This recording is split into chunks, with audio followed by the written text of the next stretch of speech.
Next question आहे, India has largest deposits of in the world. वर्ल्डमध्ये इंडियाचं जे लार्जेस्ट डिपॉझिट आहे ते आहे मायका. मायका इज द सिलिकेट मिनरल आणि ते इंडियामध्ये लार्जेस्ट डिपॉझिट आहे. Next question is find x if. हा डिटर्मिनेंट दिलेला आहे आणि या डिटर्मिनेंटमध्ये एक्सची व्हॅल्यू आपल्याला काढायची आहे. डिटर्मिनेंट इज इक्वल टू 0 आहे. डिटर्मिनेंट सॉल्व करताना हा 3 ऑर्डरचा डिटर्मिनेंट आहे. तर सॉल्व करूया. डिटर्मिनेंट इज इक्वल टू पहिल्यांदा पहिला रोमधील व्हॅल्यू घ्यायची आणि पहिला रो आणि पहिला कॉलम हा इग्नोर करायचा. 5 घेतला, नंतर ब्रॅकेटमध्ये यांचं multiplication 1 into x, x minus करायचं आणि 7 इंटू 9चं मल्टिप्लिकेशन 9 इंटू 7 63. देन आता मिड व्हॅल्यू घ्यायची. मिड व्हॅल्यू घेताना 4, जर 4 घेताना -4 करायचा. मिड व्हॅल्यूला मायनस घ्यायचं. 4 इंटू आता याचा कॉलम आणि याचा रो इग्नोर करायचा. तर राहतं काय 6, 7, 3 आणि एक्स. तेव्हा 6 आणि 4चं multiplication 6 into x minus 7 into 3 21. Then plus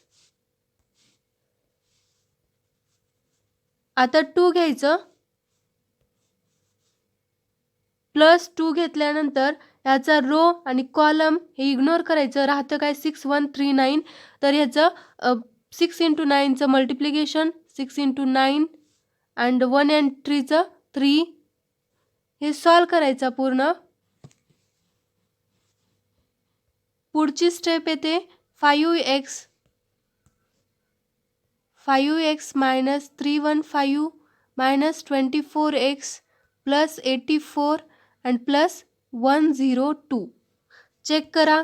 next याची पुढची नेक्स्ट स्टेप आहे -19x minus 129 is equal to 0.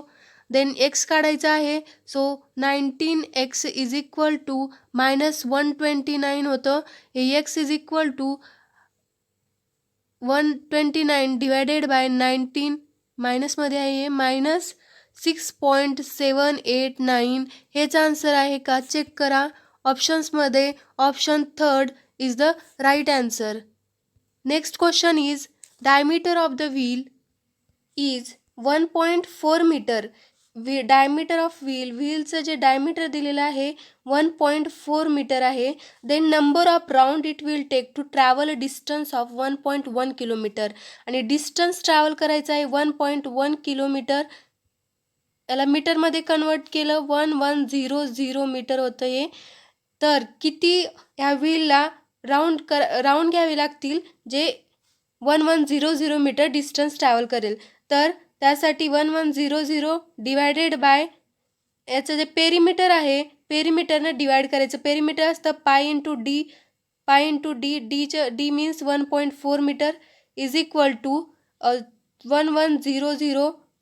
पायची जी व्हॅल्यू आहे ती आहे 22 डिवायडेड बाय 7 किंवा 3.14 घेतली तरी चालते. इंटू 1.4 इज इक्वल टू हे 7 येतं 1100 इंटू 7 डिवायडेड बाय 22 आणि 1100ला 11 डिवाइड होतं. आणि हे सॉल्व केल्यानंतर आन्सर येतं 250 राऊंड हे राऊंड करावे लागतील व्हीलला, तेव्हा 1.1 किलोमीटर हे डिस्टन्स ट्रॅव्हल होतं. Next question is find the simple interest on RS 10,000 वर सिम्पल इंटरेस्ट काढायचा आहे at the rate of 24% per annum for a period of 9 मंथसाठी. आपण एक फॉर्म्युला सिम्पल इंटरेस्टचा फॉर्म्युला लहानपणीच शिकलेला आहे. Principal into rate into time divided by 100. तर सिम्पल इंटरेस्ट काढायचा आहे. प्रिन्सिपल दिलं 10,000 इंटू रेट आहे 24 आणि टाईम 9 मंथचा दिला. जर इयरमध्ये असेल तर 1 आपण ठेवलो असतो, पण इथं 9 डिवायडेड बाय 12 टाईम घ्यायचा डिवायडेड बाय 100. हे सॉल्व केल्यानंतर 0 0 गेट कॅन्सल, हे 12 2 ने भाग जातो, आन्सर येतं 1800. सॉल्व करा, answer 1800. Next question is who was the first Indian chief of army staff of the Indian army? General K.M. Cariappa, none of the above, general Maharaja Rajendra Singhji and vice admiral R.D. Katari. तर याचं correct answer आहे general K.M. Cariappa. General K.M. Cariappa is the first Indian chief of army staff of the Indian army. Next question is Kosla या कादंबरीचे लेखक Shri dash dash सन 2014च्या ज्ञानपीठ पुरस्काराने सन्मानित करण्यात आले होते. ना. स. इनामदार, जी. ए. कुलकर्णी, दया पवार आणि भालचंद्र नेमाडे. तर 2014ला जो ज्ञानपीठ पुरस्कार भेटलेला आहे तो भालचंद्र नेमाडे यांना भेटलेला आहे. आतापर्यंत 4 मराठी साहित्यकांना ज्ञानपीठ पुरस्कार मिळाला आहे. त्यामध्ये फर्स्ट आहेत वि. स. खांडेकर यांना. वि. स. खांडेकर यांना ययाती या कादंबरीसाठी ज्ञानपीठ पुरस्कार भेटलेला आहे. सेकंड जो आहे वि. वा. शिरवाडकर. वि. वा. शिरवाडकर यांना विशाखा या काव्यसंग्रहासाठी ज्ञानपीठ पुरस्कार भेटलेला आहे. थर्ड आहे विंदा करंदीकर. विंदा करंदीकर यांना 2003 मध्ये अष्टदर्शने काव्यसंग्रहासाठी ज्ञानपीठ पुरस्कार भेटलेला आहे. आणि चौथा आहे भालचंद्र नेमाडे. भालचंद्र नेमाडे यांना 2014 या साली ज्ञानपीठ पुरस्कार मिळालेला आहे आणि त्यांची कोसला ही कादंबरी आहे. Next question is solve simultaneous equation for a value of. Equation दिलेले आहे 2x - 3y is equal to 1. हे फर्स्ट इक्वेशन.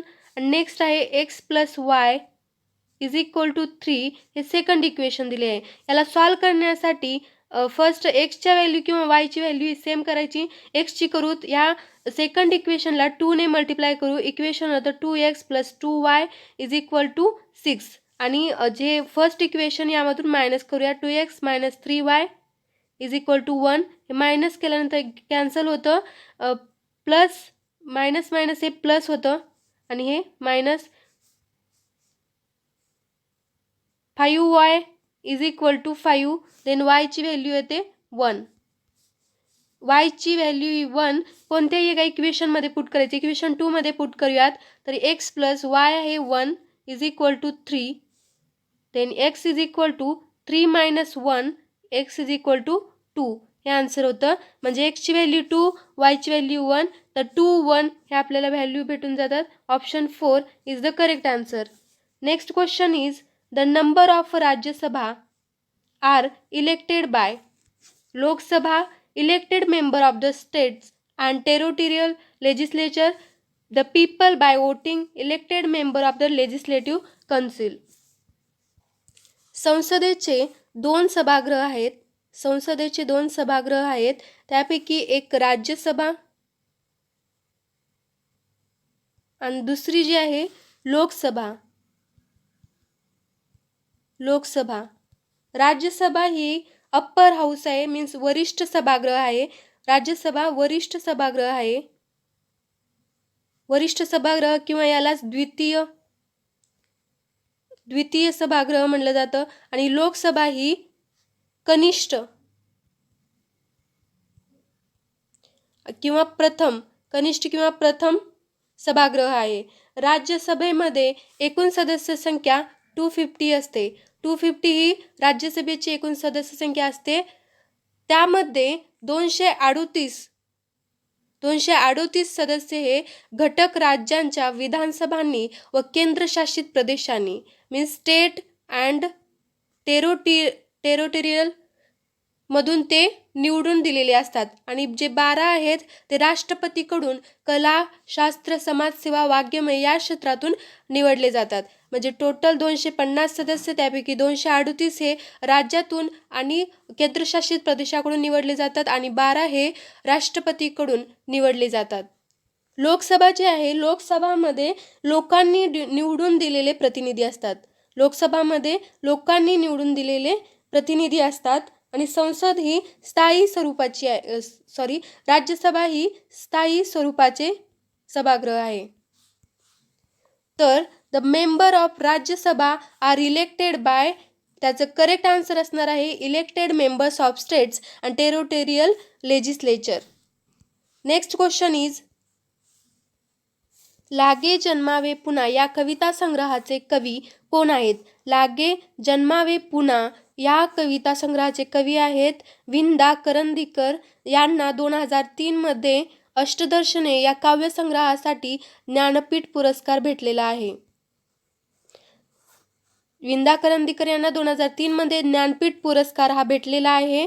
नंतर कुसुमाग्रज हे वि वा शिरवाडकर यांना म्हणलं जातं. वि वा शिरवाडकर यांना कुसुमाग्रज असे म्हणले जाते आणि यांना सुद्धा ज्ञानपीठ पुरस्कार हा भेटलेला आहे. Next question is, what happens when ship crosses the international date line from west to east? तर इंटरनॅशनल डेट लाईन काय आहे?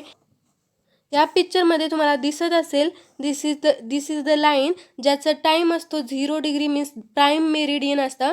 यापासून टाईम हा स्टार्ट झालेला असतो 0 डिग्री. देन जी 180 डिग्री ऑफ प्राईम मेरिडियन आहे, प्राईम मेरिडियनच्या 180 डिग्रीमध्ये जो असतो त्यालाच इंटरनॅशनल डेट लाईन म्हणलं जातं. इंटरनॅशनल डेट लाईन जी 0 डिग्री प्राईम मेरिडियन आहे, ग्रीनविच मीन टाईम असं सुद्धा म्हणलं जातं या 0 डिग्री प्राईम मेरिडियनला. इंडियन स्टँडर्ड टाईम जो आहे, इंडियन स्टँडर्ड टाईम तो 82 डिग्री 30 मिनिट ईस्ट आहे. हे लक्षात ठेवा, महत्त्वाचे आहेत. इंडियन स्टँडर्ड टाईम जो आहे 82 डिग्री 30 मिनिट ईस्ट आहे. ईस्ट का दिलेलं आहे? कारण या 0 डिग्रीच्या इकडं ईस्ट आणि डावीकडे वेस्ट आहे. तर ईस्ट साईडला आपला भारत आहे इथेच, आणि 82 डिग्री 30 मिनिट ईस्ट ही जी लॅटिट्यूड जातं त्यामधून अलाहाबाद या ठिकाणातून जातं. प्राईम मेरिडियनच्या ईस्टला इकडं पूर्व गोलार्ध, पश्चिमेला पश्चिम गोलार्ध. बट आता 180 डिग्री ही जी 180 डिग्री लाईन आहे ह्या प्राईम मेरिडियनच्या, तर इथे काय येणार आहे? पूर्व गोलार्ध आणि इकडं पश्चिम गोलार्ध येणार आहे.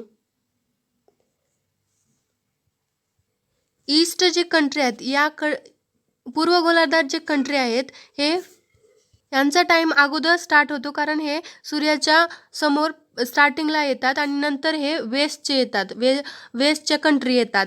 तेव्हा स्टार्टिंगला यांचा टाईम जास्त असतो वेस्टपेक्षा.